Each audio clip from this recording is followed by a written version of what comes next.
नमस्कार। अगर आपको कुछ मिनट्स में बहुत कुछ सीखना है तो ये शॉर्ट क्लिप आपके लिए है।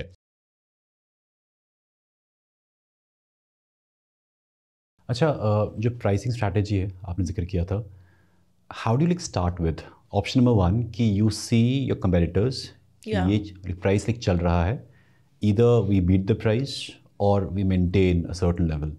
अदर वन इज कि ओके लेट्स ट्राई कि हमारा एंड कॉस्ट इतना पड़ रहा है, कॉस्ट ऑफ मटेरियल इतना पड़ रहा है, Right. प्लेटफॉर्म भी इतना पड़ रहा है, उसके बेस पे कर रहे हो। So what was your approach? So it has to be a combination of the both because अगर आपके competitors आप same product almost same ingredients formulations आपसे आधे प्राइस पे बेच रहे हैं और आपको आधा कॉस्ट ही पड़ रहा है, then something is wrong with your sourcing which you need to correct, है ना?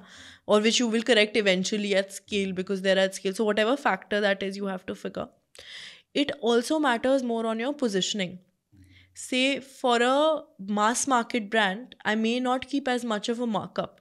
I may keep a lesser markup and I play on volumes. कि मुझे पता है कि मेरा प्रोडक्ट 2 लाख 5 लाख दिन का बिकेगा और मेरे को अगर उस पर 3% भी कमीशन है तो मुझे वो 3 लाख यूनिट्स पे मिल रही है, तो मेरा वॉल्यूम ज़्यादा है, मेरा प्रोडक्शन कैपेसिटी ज़्यादा है, उस स्केल की मैं फैसिलिटी लाऊंगी, उस स्केल से मैं रॉ मटेरियल्स प्रोक्योर करूँगी और मुझे वो उतना परसेंटेज मिल जाएगा। Whereas if you are going for a niche brand जिसकी टारगेट ऑडियंस ही छोटी है, तो आपको पता है कि my customer cap, my TAM is much lesser. अब मैं इसमें से एग्जाम्पल है for ease of understanding for the audience. Of course. So अगर मैं एक कैडबरी हूँ, ठीक है, मुझे पता है कि मैं कितने लाखों यूनिट्स दिन का सेल कर सकती हूँ। मेरे लिए बहुत इंपॉर्टेंट नहीं है कि मैं 20% या 30% मार्जिन हर एक प्रोडक्ट पे कमाऊँ। अगर मैं 1 लाख की सेल कर रही हूँ रोज़ और मैं उसका 3% कमा रही हूँ, तो कितना हुआ? 3,000 रुपये मैं फिर भी कमा पा रही हूँ, राइट? वर्सेस अगर मैं एक बहुत प्रीमियम ब्रांड हूँ जिसका मैं मैक्सिमम भी बेच लूँ तो मैं 1,000 यूनिट ही बेच सकती हूँ, राइट? तो मुझे वो 3,000 कमाने के लिए कितनी चाहिए होगी? 30%, राइट? बिल्कुल। तो वो उस बेसिस पे भी फ़र्क पड़ जाता है कि मैं कितनी कमीशन लेना चाहती हूँ और मैं कितना करना चाहती हूँ, राइट? मैं शायद 30 ना लूँ, सेम अमाउंट ना कमाऊँ, मैं 20 कमाऊँ, बट मेरे लिए वो बॉटम लाइन भी तो ज़रूरी है ताकि मेरा ब्रांड आगे बढ़ सके, मैं थोड़ी और ज़्यादा इन्वेस्ट करके आगे जा सकूँ, राइट? तो आप किस मार्केट को केटर कर रहे हैं, उस मार्केट की बाइंग पावर क्या है, किस प्राइस पे वो कैप हो जाएगा, राइट? और अगर किसी प्रोडक्ट को कई बार pricing strategy, for example cosmetics में काफ़ी हाई मार्कअप होता है या लग्जरी प्रोडक्ट्स में काफ़ी हाई मार्कअप होता है, तो उस केस में आपकी टोटल एड्रेसेबल मार्केट एक फैक्टर होता है, बट उस केस में एस्पिरेशनल और वो मार्केटिंग स्ट्रैटेजी के हिसाब से भी प्राइसिंग होती है कि एक हर्मेस इतना एक्सपेंसिव क्यों होगा। Of course their build quality and standards are very high, but the pricing is disproportionate. And why is it disproportionate? Because you want to have that element of exclusivity. The moment you reduce that and the moment you go mass market, you will lose that. You can't do that, right? So it really depends on, versus if I'm a Parle-G and I'm a consumer brand through and through, where I'm a mass market brand, मैं चाहती हूँ कि एक कोई कुछ भी ज़्यादा afford नहीं कर सकता तो भी वो एक Parle-G तो खा सके, because I've become that essential for the nation. I've become a category in itself. Then I cannot charge that kind of markup. Then I'm playing on masses. So it's a combination of, your pricing strategy is a combination of a lot of things, including your total addressable market, the marketing and the positioning of your brand. How do you see the future of it? And then a lot of brands also do this thing that in order to not ruin their bottom lines, they start a little bit on the premium end, where they're able to give quality products, not incur huge losses, and still get, amass a customer, do a certain kind of positioning, and then when they want to go mass market तो वो उसमें ही एक और segment भी start कर लेते हैं जहाँ जो ज़्यादा expensive नहीं होता. That is also possible because at that point they also attain economies of scale. So it's possible for them to do that, and then it's also possible for them to share a higher market share, but also because the brand was priced higher earlier And if they're able to build that aspiration at that point, then when you go mass market, then people buy it more because there's that aspirational element also that is attached to it. So there's different pricing strategies can be very varied. Your first product which you had in mind or which you came up with, उसका pricing आपने कैसे break down किया था? Okay, so the first actually we started with nut butters and smoothies. Nut butters. कैसे बनाया? Peanut butter, almond Peanut butter. बस आप roast करो almonds को, blend कर दो, बन जाता है. तो of course you can add flavorings and this and that, and smoothies. So pricing strategy I think was one of the things that I got right from the get-go that really helped me expand, because everything is available on the internet. All information is available on the internet. You just have to go looking. So I went looking. I realized what is the multiplier that should be there for it. What makes sense. मैंने अभी ये भी देखा कि मैं घर से operate कर रही हूँ.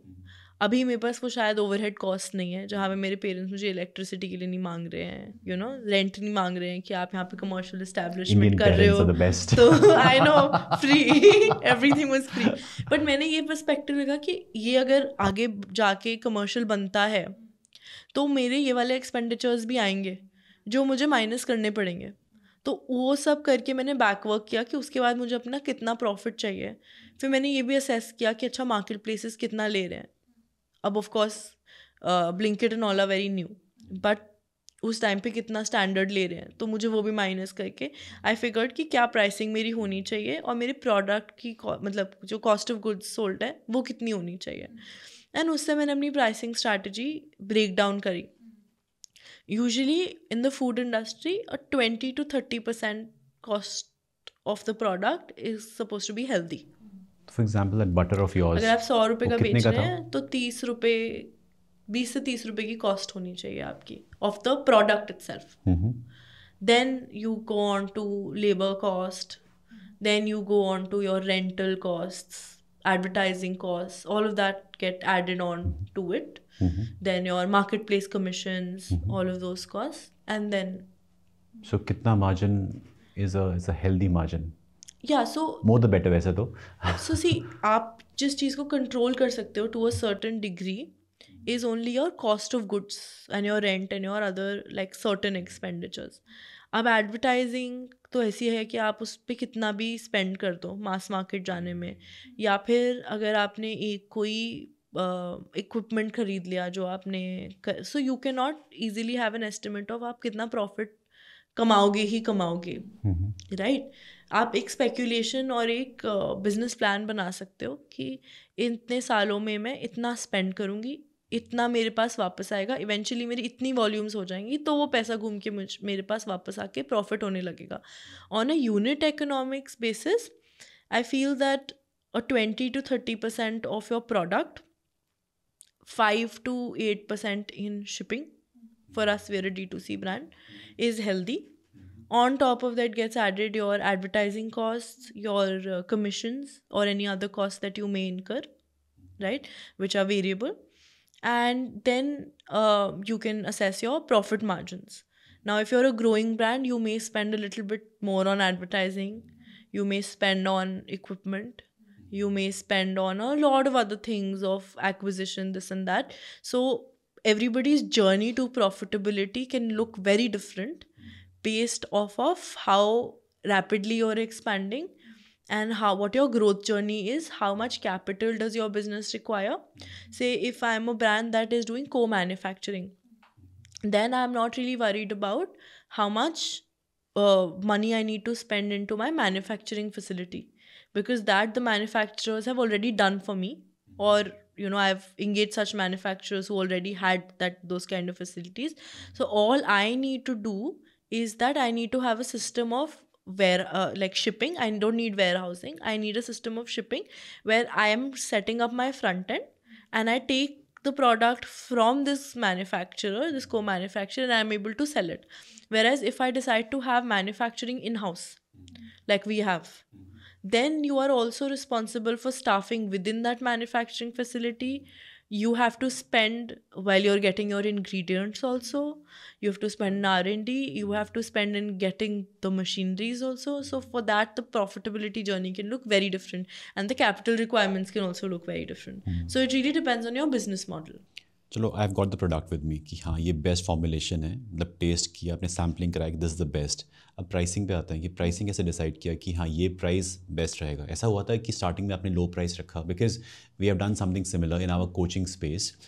As a beginner you doubt कि क्या इसे लोग एक्सेप्ट करेंगे या नहीं करेंगे, so you price really low so that it doesn't fail immediately, and we saw that it was very well received, and then we gradually raised it. That's how we did it, right? So our courses were not offered at thousands of rupees on day one. They were a couple of thousands initially, and then we got the traction, we got the trust, we gave the results, the word of mouth, and that's how it multiplied.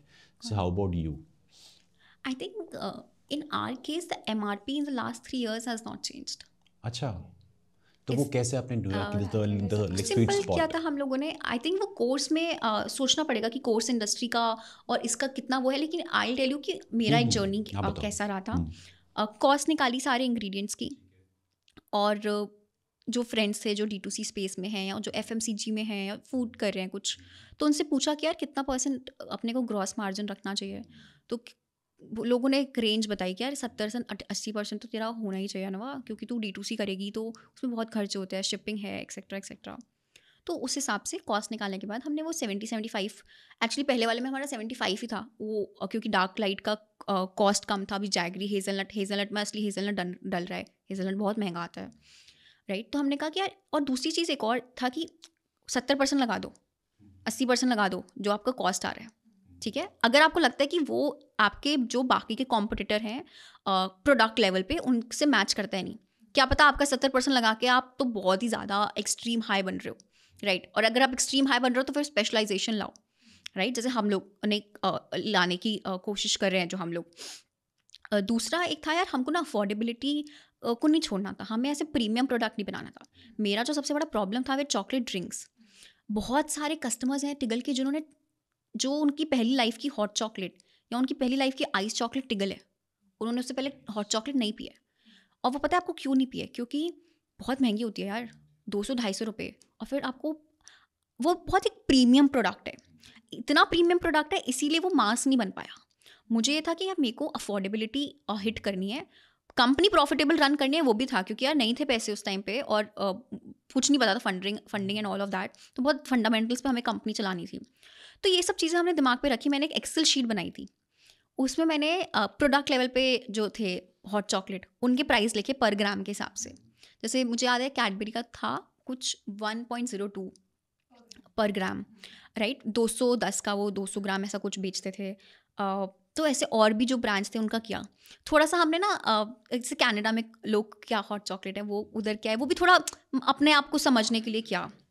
तो ये सब देखा, फिर हमने कहा हमारा तो इतना आएगा, अगर हम 80% का लगा देंगे तो चलो नहीं 70 लगाते हैं, फिर ये हम MRP रखते हैं और कर देते हैं। तो हाँ, मैं ये नहीं बोल रही कि जो कैडबरी आज प्राइस करके बेचता है टिगल भी वही प्राइस करके बेचता है, बिकॉज टिगल जो बेच रहा है, टिगल एक बहुत एक्सपीरियंस बेच रहा है। फॉर एग्जांपल ये जो आपने ये कार्ड पड़ा हुआ है आपके सामने, right, it's a colour me card, ये आपको अपने हॉट चॉकलेट के साथ मिलता है। पीछे एक गेम है इस कार्ड में। तो हम जब बोलते हैं ना because adulting deserves a time out too, हम बोल रहे हैं जब आप किचन में जाके वो हॉट चॉकलेट बना रहे हो, वो कलर ब्राउन दिख रहा है, आप जब से पोर कर रहे हो, बैठो आराम से हॉट चॉकलेट के साथ, colour your postcard, play this game, because adulting deserves a time out too. तो this experience we are giving, उसके लिए थोड़ा अगर आप ज़्यादा चार्ज कर रहे हो, यार मुझे नहीं लगता हमें प्राइसिंग में बहुत ज़्यादा ऐसी कोई प्रॉब्लम आई है। हमारा आइस चॉकलेट जो है फॉर एग्जांपल, वो हमें हम उसका प्राइस थोड़ा कम करना चाहते हैं, बिकॉज वो थोड़ा हाईली प्राइस है। फॉर एग्जांपल हमारा जैगरी का जो हॉट चॉकलेट है जो आपके सामने ही पड़ा हुआ है, दिस इज़ फॉर 35 पर कप। इस पैकेट से आप 10 कप बना सकते हो। 35 पर कप। अगर आप उसमें मिल्क की कॉस्ट भी लगा दोगे तो भी 40 से अंदर बनता है। आप जो कंपेयर कर रहे थे कि 210 रुपीज़ या फिर 200 रुपये जो कॉफ़ी आती है, वो तो आपको कैफ़े में मिल रही है ना, लाइक कैफ़े में जाके that experience, that like service cost भी इंक्लूडेड है। अगर मैं घर पे बनाता हूँ कैडबरी की हॉट चॉकलेट ड्रिंक, तो कितना पड़ता है? आपको 18 रुपये कुछ पड़ेगी पर ग्लास पर कप, जहाँ की आपको टिगल का डार्क हॉट चॉकलेट 30 पड़ेगा, जैगरी हॉट चॉकलेट 35 पड़ेगा, तो हाँ, मैं that's what my point is, that we are not competing on price with Cadbury. We are definitely slightly higher price than them, but then the experience which we are giving to you, the taste which we are giving to you, it is not even the right comparison to do it with Cadbury, for example, today. अगर आपने इस video को and तक देखा तो I am sure आपने इस video से बहुत कुछ सीखा। पूरा पॉडकास्ट देखने के लिए और ऐसी और वीडियोस देखने के लिए इस चैनल को जरूर सब्सक्राइब करें।